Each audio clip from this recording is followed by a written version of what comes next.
This is the Ohio Farm Bureau podcast. Thank you for watching, listening, wherever you might be. I'm Ty Higgins.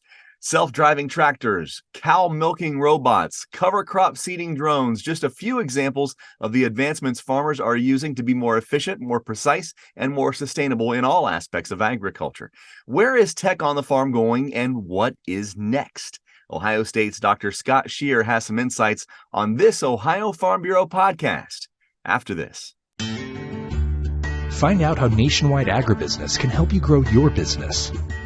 Get to know the people with the experience and knowledge to help you. Whether you are looking to protect your farm or ranch from the ground up, or need someone who understands your changing commercial ag needs. Find out how to better manage the risks of your ag business, or how quickly you can get back to business. Learn how you can protect your next with Nationwide on your side. This is the Ohio Farm Bureau podcast. Thanks for watching, listening, wherever you might be. I'm Ty Higgins. Our Executive Vice President, Adam Sharp, said it best that we are much closer to the Jetsons than we are to Green Acres when it comes to technology and agriculture. And if you were at Farm Science Review, you got to see much of that firsthand. Dr. Shearer joins us this week. He's professor and chair of Ohio State's Department of Food, Agricultural, and Biological Engineering. Dr. Scott Shearer, welcome to the podcast. Good to see you. Well, good morning, Ty. Good to see you, and great being on your podcast today. I mentioned Farm Science Review. You were a big part of that, drawing headlines with a tractor that drives itself. As you showed that to participants at Farm Science Review and got their input and some of their comments, what were you hearing from them? Well, Ty, if you go back and over the years, I've been advocating a lot for autonomy or automation in agriculture. And what I can say was different about this year at the Farm Science Review is this was the first year where commercial products are really available to farmers. And I think that is perhaps, as I look at everything, that is one of the game changers. Certainly a few years ago, we had the introduction of AutoCart, which was a product where I'm going to say it was semi-autonomous in that the operator of the combine still had control of the grain cart and tractor. But now all of a sudden we've taken the operator out of the environment, out of the field environment, and the operator is really connected to the tractor via the internet. And so the package that we demonstrated this year was a Sabato autonomy package or automation package, and it was dropped on a Kubota M5. The take-home message for me is, and maybe not everybody's familiar with the Kubota M5, but it's really it's about 111 or 110 horse utility tractor. And when you can drop an automation package on a utility tractor, that says something to me about where we're at in terms of production agriculture today.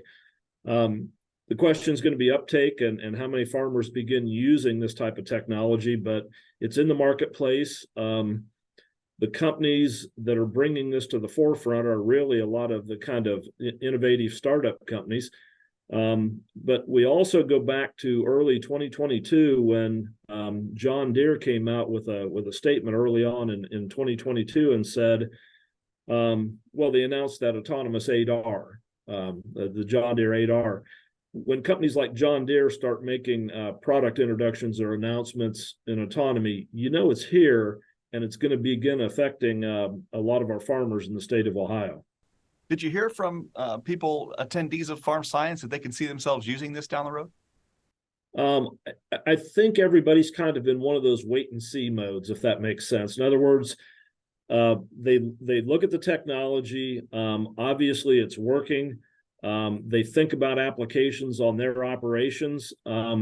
But it's also the sort of thing is there's a little bit of hesitation, if that makes sense. In other words, it's an investment just like anything else. The question is, what's the payback on that investment?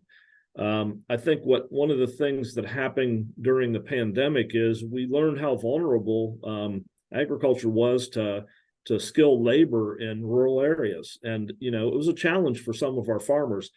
We're in the middle of harvest season too. And you know, that's one of those high labor demand periods when you begin looking at skilled operators for some of this equipment. So is it going to happen overnight? No, I doubt that. But I think in the next several years, we're going to see some of the, I'm going to say more progressive farmers, the ones that are always kind of pushing the envelope, they're going to start adopting some of these autonomy technologies. What other types of technology that we're starting to see being used in agriculture did you see at Farm Science Review that caught your eye? Well, one of the other things we were demonstrating was 360 Rain. It's a product coming from 360 Yield Center. They're billing it as an irrigation system. I call it a robotic high clearance irrigation system. I know there's a lot of words there, but basically this is an autonomous machine, if you will, that will, it's a low volume irrigation system, but it'll lay a hose down in the field off of a reel. It has the capacity to travel through a standing corn crop. The way the field was planted, the shape of the field really has little impact on the suitability of this type of equipment for irrigation.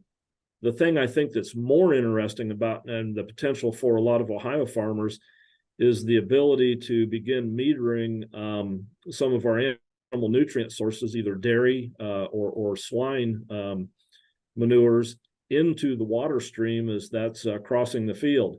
It really kind of opens up opportunities for a lot of our animal producers to apply a lot of those animal nutrient sources all during the growing season, as opposed to doing it either up front or at the end of the growing season. Profound environmental implications with this type of technology, being able to reduce the high, I'm going to say the high application periods where everybody's trying to get it on before they plant the crop or trying to get it on after they plant the crop. The other thing is there's a yield benefit. And so very seldom do I see technologies that have a pretty significant return on investment, but also address a pretty significant environmental challenge.